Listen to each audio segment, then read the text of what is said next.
How many of you experience anxiety and stage fear while singing in public, where your heartbeat becomes very fast, your throat becomes very dry, your breathing becomes very heavy, and you literally just want to run away from that place, right? Don't worry, I also struggled with severe anxiety and stage fear right from my childhood, but that did not stop me from pursuing music and becoming a professional musician. So today I am going to share with you my journey of how I overcame stage fear and became a strong and confident performer.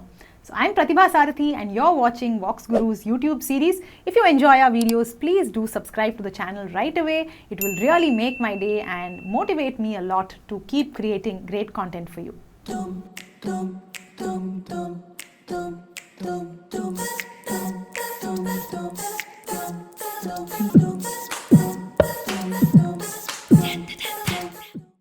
The first thing you need to do about stage fear is accept that it exists. For many years, I used to get really frustrated whenever this stage fear happens. I used to wonder, why does it happen to me? Because my friends would be singing so confidently, without any anxiety, without any stage fear, right from their very first note, it will be like super confident. So I used to wonder, why only me? Why am I facing stage fear? Something is wrong with me. That is how I used to think in the beginning. It was many years later that I realized that I cannot completely eliminate stage fear. That is not going to happen because stage fear and anxiety is part of my nature. It probably stems from something in my childhood that I cannot go back and change now, right? So it is part of me. Let me face it, let me accept it, and then let me try to tackle it, right? Ultimately, nobody else knows that you have stage fear. So as long as you recognize all the symptoms of anxiety and deal with it quickly on stage before the audience realizes, you are good to go. You can very much be a performer even if you have that initial few seconds of anxiety. So now that we have accepted our stage fear, let us now look at different ways by which we can tackle it or control it during our performance. The first thing that we can do is stabilize your breathing. When we are anxious, our breathing pattern changes completely, right? Because our heart rate is so high, so we start gasping for breath. And if we start singing with that kind of breathing pattern, obviously our singing will not sound good, right? Our voice will not be relaxed and resonant. It will sound very, very tense and very, very stressed out. Now, one very effective exercise that I do before every performance is I take 5 to 6 deep breaths. Now, when I say deep breaths, the inhaling can be fast, but the exhale, it has to be very slow and controlled. Okay, so I want you to exhale for at least 6 seconds. So you have to keep that breath controlled for 6 seconds and then repeat the same thing 5-6 times.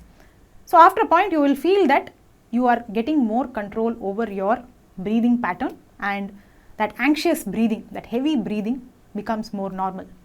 The next thing that I do is a quick warm up before the show. So often what happens is we are waiting for a very long time before our performance comes up, right? So we might have done some warm-ups in the morning, but by the time our show happens, it's evening and we have not really sung for the last few hours. So our voice again goes back into a very sluggish state, right? So you have to wake up the voice, you have to activate the voice a little bit before you get on stage. So try and see if you can find a quiet corner to do a quick warm-up. So the most effective warm-up that I would recommend is the lip rolls. So it goes something like this. Fun, isn't it? So what this lip roll does is it relaxes your lips and your jaw and it makes it much easier for you to sing, and also it smoothens your voice to a great extent. So if there is some scratchiness in your throat or some phlegm that is stuck somewhere, when you do this exercise, you will actually see that the tone of your voice gets more and more smooth. But don't practice the lip roll for a very long time because it can also cause dryness to your throat. So just do it for a couple of minutes until you feel that you are very comfortable in your vocal range. So you can do any exercise using a lip roll. So you can do a simple alankara like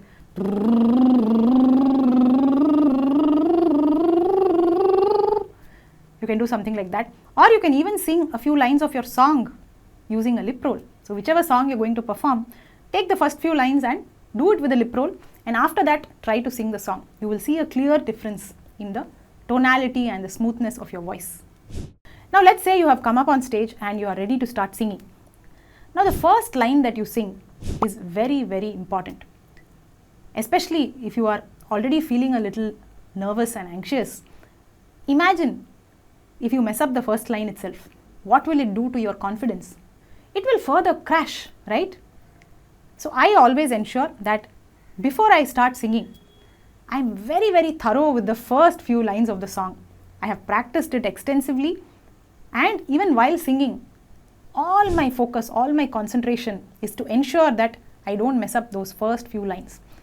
Because once I get those first few lines and once I see a few smiles in the audience, that is enough to actually boost up my confidence.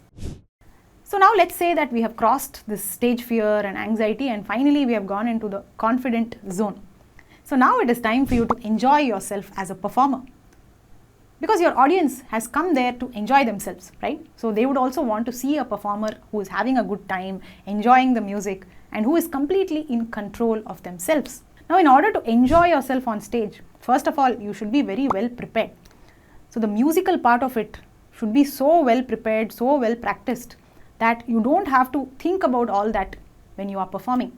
Because when you are performing to an audience, you cannot be thinking about what swarasthana I have to sing, what note I have to reach, is my pitch correct, is my rhythm correct. You cannot be thinking of all that on stage. When you are on stage, you have to be completely into the lyrics. You have to feel each and every word that you sing. You have to convey the emotions of the song. You have to make your audience feel the emotions of the song. That is the main focus on stage. So obviously that means that the musical aspects, all your swarasthanas, your gamakas and all the technical stuff that you have been working on, all that should become very much natural to you. You should have practiced it so many times that you don't even have to think about it. It comes automatically. That should be the level of your preparation. And the second important thing is body language. Now I am somebody who likes to move during my shows. So I keep walking around, I use my hands a lot. I try to engage the audience using my body language. But that is not the only way to do it. I know some very good performers who don't move from their place. They're just standing in one place and still they are enthralling the audience. So as long as you're able to connect with your audience, you can follow your own body language, whatever you are most comfortable with. Because whatever we do, ultimately, it should be natural, right? It should not be something very fake and put on. So don't try to imitate other artists. Don't try to see what they are doing with their hands. Don't worry about all that. If you are really deep into your music, automatically your body will move in a certain way. Okay, so just follow that. Try to follow your natural instincts. Another important thing for a performer is to keep hydrating yourself. So even before the performance starts, around 15 to 20 minutes before the show, start sipping on some warm water so that your throat is in good shape when you start.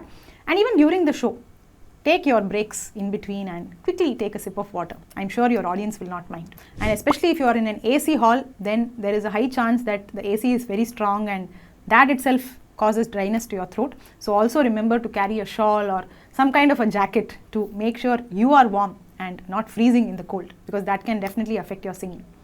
And last but not the least, if you want to slowly get rid of your stage fear, then you need to start performing more frequently. It need not be some major event or major performance. It can be something as simple as a family gathering or a group of friends. Find some occasions where you can perform in front of public. Make that a little more frequent. And gradually your body will get used to this whole phenomenon of you being the performer and there being an audience. So it will no longer be a very new thing for the body. Because ultimately stage fear happens because you're subjecting the body to a very new atmosphere. Right? Everything is new. The audience is new, the stage is new, the lights are new, the mic is new. So everything is kind of alien. So that is the reason your body gets all stressed out. But if you make your body more used to this, if you perform more regularly, then automatically the time you take to recover from your anxiety will also drastically reduce. I really benefited from my experience in the music club of my college, where we used to perform almost every month. So for every show we will have back-to-back rehearsals. Almost every day we will be practicing, and going on stage was a very normal thing for us.